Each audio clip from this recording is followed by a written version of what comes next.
ಕ್ರೈಮನ್ನು ಮೀಡಿಯಾಗಳು ಹೇಗೆ ಹಿಂದೂ ಮುಸ್ಲಿಂ ಆಗಿ ವಿಭಜಿಸುತ್ತವೆ ಅನ್ನೋದಕ್ಕೆ ಒಂದು ಉದಾಹರಣೆ ಕೊಡ್ತೇನೆ. ಛತ್ತೀಸ್ಗಢದ ಬಿಜಾಪುರ ಜಿಲ್ಲೆಯಲ್ಲಿ 8 ಮಂದಿ ಯೋಧರು ಮತ್ತು ಓರ್ವ ನಾಗರಿಕನ ಹತ್ಯೆ ನಡೆಯಿತು. ಹತ್ಯೆಯಾದವರ ಹೆಸರು ಹೀಗಿದೆ: ಬುದ್ಧುರಾಮ್ ಕೋರ್ಸಾ, ಪಂದರುರಾಮ್ ಪೋಯೆ, ಬಮನ್ ಸೋದ್ವಿ, ದುಮ್ಮ ಮಾರ್ಕಂ, ಸೋಮ್ದು ವೆಟ್ಟಿ, ಸುದರ್ಶನ್ ವೆಟ್ಟಿ, ಸುಭರ್ನಾಥ್ ಯಾದವ್, ಹರೀಶ್ ಕೋರಂ ಮತ್ತು ತುಲೇಶ್ವರ್ ರಾಣಾ. ಇದಕ್ಕೆ ಟಿವಿ ಚಾನೆಲ್ಗಳು ಕೊಟ್ಟ ಶೀರ್ಷಿಕೆ ಏನು ಗೊತ್ತೇ? ನಕ್ಸಲರ ದಾಳಿಗೆ 8 ಮಂದಿ ಜವಾನರ ಹತ್ಯೆ. ಇನ್ನೊಮ್ಮೆ ಕೇಳಿಸ್ಕೊಳ್ಳಿ, ನಕ್ಸಲರ ದಾಳಿಗೆ 8 ಮಂದಿ ಜವಾನರ ಹತ್ಯೆ.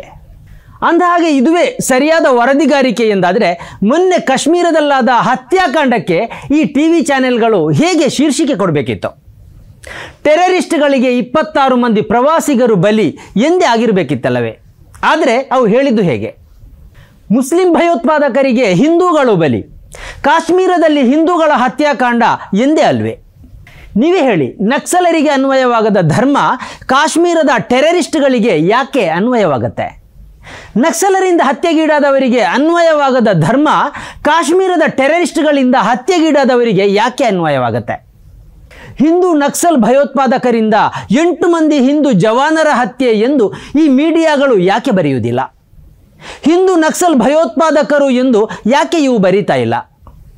ನಕ್ಸಲರ ಧರ್ಮವನ್ನು ಮತ್ತು ಅವರಿಂದ ಹತ್ಯೆಗೀಡಾದವರ ಧರ್ಮವನ್ನು ಅಡಗಿಸ್ತಾ ಕಾಶ್ಮೀರದ ಭಯೋತ್ಪಾದಕರನ್ನು ಮಾತ್ರ ಅವರ ಧರ್ಮದೊಂದಿಗೆ ಉಲ್ಲೇಖಿಸುವುದೇಕೆ?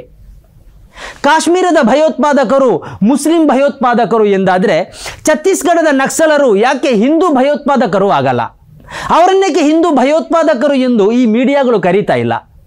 ಅವರಿಂದ ಹತ್ಯೆಗೀಡಾದವರನ್ನು ಯಾಕೆ ನಕ್ಸಲ್ ಭಯೋತ್ಪಾದಕರಿಂದ ಹಿಂದೂಗಳ ನರಮೇಧ ಎಂದು ಅವು ಹೇಳ್ತಾ ಇಲ್ಲ? ಒಂದು ನಿಮಿಷ, ನಿಮ್ಮ ಬೆಂಬಲದಿಂದಲೇ ನಾವು ಈ ಹಂತಕ್ಕೆ ಬೆಳೆದಿದ್ದೇವೆ. ನಮಗೆ ಇನ್ನಷ್ಟು ಬೆಳಿಬೇಕಾಗಿದೆ. ಸತ್ಯ ಸುದ್ದಿಯನ್ನು ಕಣ್ಣಿಗೆ ಕಟ್ಟಿದಂತೆ ನಿಮ್ಮ ಮುಂದೆ ಇಡಬೇಕಾಗಿದೆ. ಅದಕ್ಕಾಗಿ ಈ ಚಾನೆಲನ್ನು ಸಬ್ಸ್ಕ್ರೈಬ್ ಮಾಡಿ ನಮ್ಮನ್ನು ಬೆಂಬಲಿಸಿ. ವೀಕ್ಷಕರೇ, ಇದು ಎಡಿಟರ್ಸ್ ಪಿಕ್. ಅಲ್ಲ, ಈ ಟಿವಿ ಚಾನೆಲ್ಗಳಿಗೆ ಮುಸ್ಲಿಮರು ಏನು ತೊಂದರೆ ಮಾಡಿದ್ದಾರೆ? ಮುಸ್ಲಿಮರ ಮೇಲೆ ಈ ಚಾನೆಲ್ಗಳಿಗೆ ಇಷ್ಟು ದ್ವೇಷ ಯಾಕೆ? ಮಾಧ್ಯಮ ಸಂಸ್ಥೆಗಳಲ್ಲಿ ಮುಸ್ಲಿಮರ ಪ್ರಾತಿನಿಧ್ಯ ಶೂನ್ಯ ಅನ್ನುವಷ್ಟು ಕಡಿಮೆ ಇದೆ. ಯಾವುದೇ ಪ್ರಮುಖ ಮಾಧ್ಯಮ ಸಂಸ್ಥೆಗಳ ಸಂಪಾದಕರಾಗಿ ಮುಸ್ಲಿಮರಿಲ್ಲ, ಟಿವಿ ಆ್ಯಂಕರ್ಗಳಾಗಿಲ್ಲ, ಮುಖ್ಯ ವರದಿಗಾರರಾಗಿಯೂ ಮುಸ್ಲಿಮರಿಲ್ಲ. ಹಿಂದಿ, ಇಂಗ್ಲಿಷ್ ಮತ್ತು ಕನ್ನಡದ ಅಷ್ಟು ಟಿವಿ ಚಾನೆಲ್ಗಳ ಪೈಕಿ ಒಂದೇ ಒಂದು ಟಿವಿ ಚಾನೆಲ್ನ ಸಂಪಾದಕ ಮುಸ್ಲಿಂ ಆಗಿಲ್ಲ. ಮಾಲಕರು ಮುಸ್ಲಿಮರಲ್ಲ. ಆದ್ದರಿಂದ ಮಾಧ್ಯಮ ಸಂಸ್ಥೆಗಳಲ್ಲಿ ಮುಸ್ಲಿಮರ ಸಂಖ್ಯೆ ಜಾಸ್ತಿ ಆಗ್ತಾ ಇದೆ. ಹೀಗೆ ಮುಂದುವರಿದರೆ ಹಿಂದೂಗಳ ಅವಕಾಶಗಳನ್ನು ಮುಸ್ಲಿಮರು ಕಸಿದುಕೊಳ್ತಾರೆ. ಆದ್ದರಿಂದ ಅವರನ್ನು ಟಾರ್ಗೆಟ್ ಮಾಡಿ ಬದಿಗೆ ಸರಿಸಬೇಕು ಎಂಬ ವಾತಾವರಣವೇ ಮಾಧ್ಯಮ ಸಂಸ್ಥೆಗಳಲ್ಲಿ ಇಲ್ಲವೇ ಇಲ್ಲ. ಹೀಗಿರುತ್ತಾ ಮುಸ್ಲಿಮರ ಬಗ್ಗೆ ಇಂಥ ದ್ವೇಷಕಾರಕ ವರದಿಗಳು ಯಾಕಾಗಿ ಮೀಡಿಯಾಗಳಲ್ಲಿ ಬರ್ತಾ ಇದೆ? ಮತ್ತೊಮ್ಮೆ ಕೇಳ್ತಾ ಇದ್ದೇನೆ, ಮುಸ್ಲಿಮರು ನಿಮಗೆ ಏನು ತೊಂದರೆ ಮಾಡಿದ್ದಾರೆ?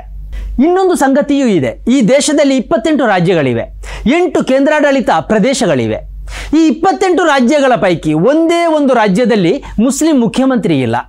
ಒಂದಕ್ಕಿಂತ ಹೆಚ್ಚು ರಾಜ್ಯಗಳ ಸಚಿವ ಸಂಪುಟದಲ್ಲೂ ಮುಸ್ಲಿಂ ಇಲ್ಲ. ಜಮ್ಮು ಕಾಶ್ಮೀರವನ್ನು ಬಿಟ್ಟರೆ ಉಳಿದ ಯಾವ ಕೇಂದ್ರಾಡಳಿತ ಪ್ರದೇಶದಲ್ಲೂ ಮುಸ್ಲಿಂ ಮುಖ್ಯಮಂತ್ರಿ ಇಲ್ಲ.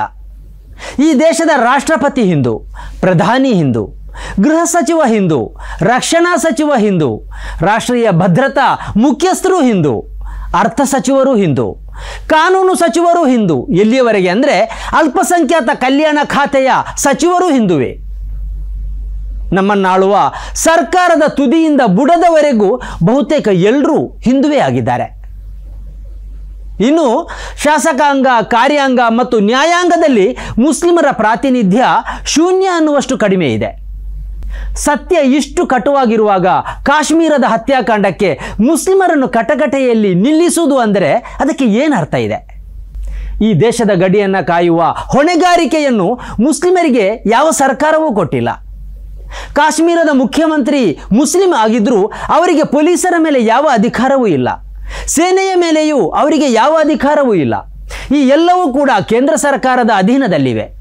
ಹೀಗಿರುವಾಗ ಆಯುಧ ಬಲವಾಗಲಿ ಅಧಿಕಾರ ಬಲವಾಗಲಿ ಇಲ್ಲದ ಸಮುದಾಯವೊಂದು ಟೆರರಿಸ್ಟ್ಗಳ ಕೃತ್ಯಕ್ಕೆ ಹೇಗೆ ಹೊಣೆಯಾಗುತ್ತೆ? ಕನಿಷ್ಠ ಕೇಂದ್ರ ಸಚಿವ ಸಂಪುಟದಲ್ಲಿ ಒಂದೇ ಒಂದು ಸ್ಥಾನವನ್ನು ಪಡೆದಿಲ್ಲದ ಸಮುದಾಯ ಭಯೋತ್ಪಾದಕರನ್ನು ತಡೆಗಟ್ಟುವುದು ಹೇಗೆ? ಕಾಶ್ಮೀರದ ಭದ್ರತೆಯ ವಿಷಯದಲ್ಲಿ ಮುಖ್ಯಮಂತ್ರಿಗಿಂತ ಹೆಚ್ಚು ಅಧಿಕಾರ ಇರುವುದು ಅಲ್ಲಿನ ಲೆಫ್ಟಿನೆಂಟ್ ಗವರ್ನರ್ಗೆ. ಅವರೂ ಮುಸ್ಲಿಂ ಅಲ್ಲ. ಹೀಗಿರುವಾಗ ಕೇಂದ್ರ ಸರ್ಕಾರದ ವೈಫಲ್ಯವನ್ನು ಮುಸ್ಲಿಮರ ತಲೆಗೆ ಕಟ್ಟುವುದರ ಅರ್ಥ ಏನು? ಕಾಶ್ಮೀರ ಈಗ ಸುರಕ್ಷಿತವಾಗಿದೆ ಎಂದು ಹೇಳಿದ್ದು ಕೇಂದ್ರ ಸರ್ಕಾರ. ಪ್ರವಾಸಿಗರನ್ನು ಅಲ್ಲಿಗೆ ಹೋಗುವಂತೆ ಹುರಿದುಂಬಿಸಿದ್ದು ಕೇಂದ್ರ ಸರ್ಕಾರ. ನೋಟ್ ಬ್ಯಾನ್ ಮಾಡುವ ಮೂಲಕ ಕಾಶ್ಮೀರದ ಭಯೋತ್ಪಾದಕರ ಹುಟ್ಟಡಗಿಸಿದ್ದೇವೆ ಎಂದು ಹೇಳಿದ್ದು ಇದೇ ಕೇಂದ್ರ ಸರ್ಕಾರ. 370ನೇ ವಿಧಿಯನ್ನು ರದ್ದುಗೊಳಿಸಿ ಕಾಶ್ಮೀರವನ್ನು ಸುರಕ್ಷಿತಗೊಳಿಸಿದ್ದೇವೆ ಎಂದು ಹೇಳಿದ್ದು ಇದೇ ಕೇಂದ್ರ ಸರ್ಕಾರ. ಹೀಗಿರುವಾಗ 2000 ಪ್ರವಾಸಿಗರಿರುವಲ್ಲಿ ಒಬ್ಬನೇ ಒಬ್ಬ ವಾಚ್ಮ್ಯಾನ್ ಅನ್ನು ಕೂಡ ಯಾಕೆ ನಿಲ್ಲಿಸಿಲ್ಲ ಎಂದು ಕೇಳಬೇಕಾದದ್ದು ಯಾರಲ್ಲಿ? ಮುಸ್ಲಿಮರಲ್ಲ.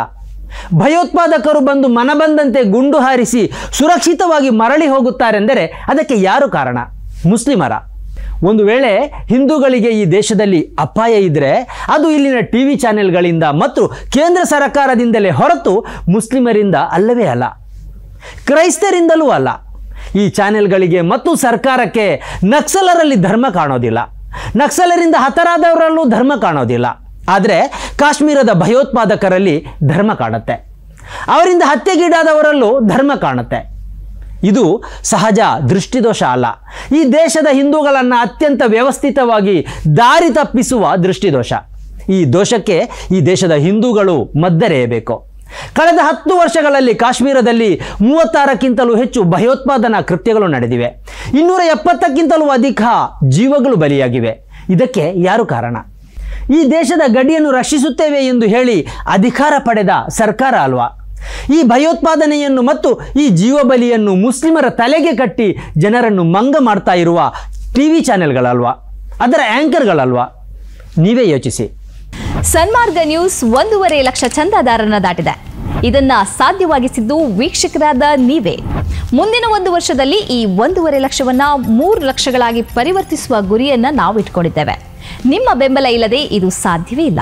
ನೀವು ಮಾಡಬೇಕಾಗಿರುವುದು ಏನಂದ್ರೆ ಸನ್ಮಾರ್ಗ ನ್ಯೂಸ್ ಚಾನೆಲ್ನ ಕಾರ್ಯಕ್ರಮವನ್ನ ನಿಮ್ಮ ಗೆಳೆಯರಿಗೆ, ಸಂಬಂಧಿಕರಿಗೆ ಕಳಿಸಿಕೊಡಬೇಕು. ಅವರಲ್ಲೂ ಸಬ್ಸ್ಕ್ರೈಬ್ ಮಾಡುವಂತೆ ಹೇಳಬೇಕು. ನಿಮ್ಮ ಮನೆಯವರಲ್ಲೂ ಹೇಳಬೇಕು. ಸುದ್ದಿಗಳ ಸಂತೆಯಿಂದ ಸತ್ಯದ ಸುದ್ದಿಯನ್ನ ಹೆಕ್ಕಿಕೊಡುವ ನಮ್ಮ ಪ್ರಯತ್ನ ಮುಂದುವರಿಯಬೇಕಾದ್ರೆ ನೀವು ಇಷ್ಟನ್ನಾದರೂ ಮಾಡಲೇಬೇಕು. ಜೊತೆಗೆ ಪಕ್ಕದಲ್ಲಿರುವ QR ಕೋಡ್ ಅನ್ನು ಬಳಸಿ ನಮಗೆ ಆರ್ಥಿಕವಾಗಿ ಶಕ್ತಿ ತುಂಬಬೇಕು. ಸುಳ್ಳಿನ ಎದುರು ನಮ್ಮ ಧ್ವನಿ ತಗ್ಗದೇ ಇರಬೇಕಾದ್ರೆ ನಾವು ಆರ್ಥಿಕವಾಗಿ ಪರಾವಲಂಬಿಗಳಾಗಿರಬಾರದು. ನೀವು ಶಕ್ತಿಯನ್ನು ಕೊಡಿ, ನಾವು ಸತ್ಯವನ್ನ ಕೊಡ್ತೇವೆ. Thank you.